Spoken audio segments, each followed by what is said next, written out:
Right, this is the way this wheel came, with the exception of that piece that's been inserted because the posts were too low. There's no whirl, there's no axle, there's no flyer.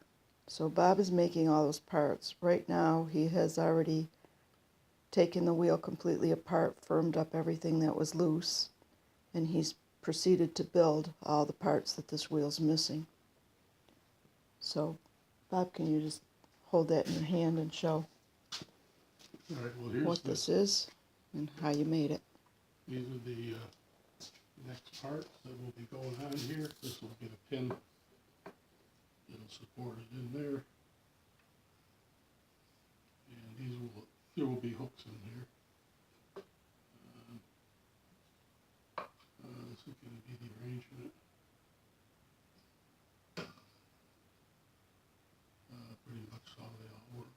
Okay, so I want to see the grooves and everything that you made. You made all these steel pieces, the axle, completely with that orifice. You put the Right, this the leather patches you made. You made turned these that spindle.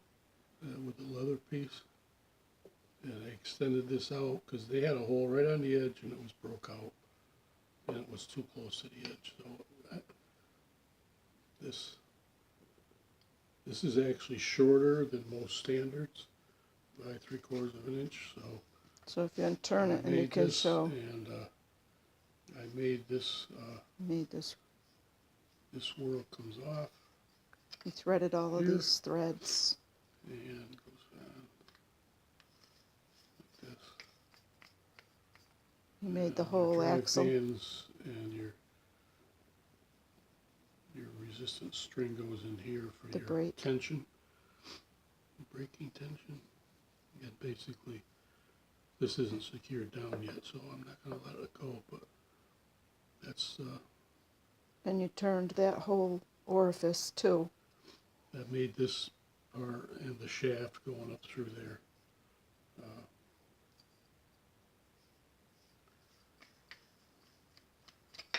With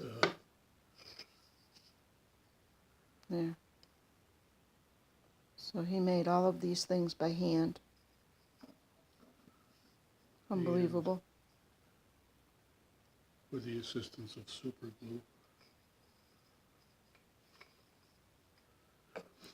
Okay.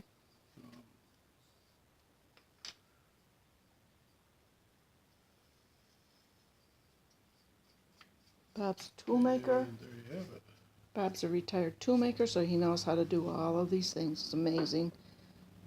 So now this little wheel is going to work perfectly. He even turned that post to match the other one. This post will rotate to take this piece on and off with. I just need to make a dowel for the bottom of it. He's going to do that, put the hooks on it, and put the tensioning screw on the top, which is underneath right now. Yeah, there'll be a tensioning screw. Which tightens the I string, had this tensioning screw the drive underneath, string. which I think is kind of awkward. I'll just put it on top. And that'll give you your adjustment. And he will have to thread that new hole. Just put a hole in here, tap it, and that'll tilt.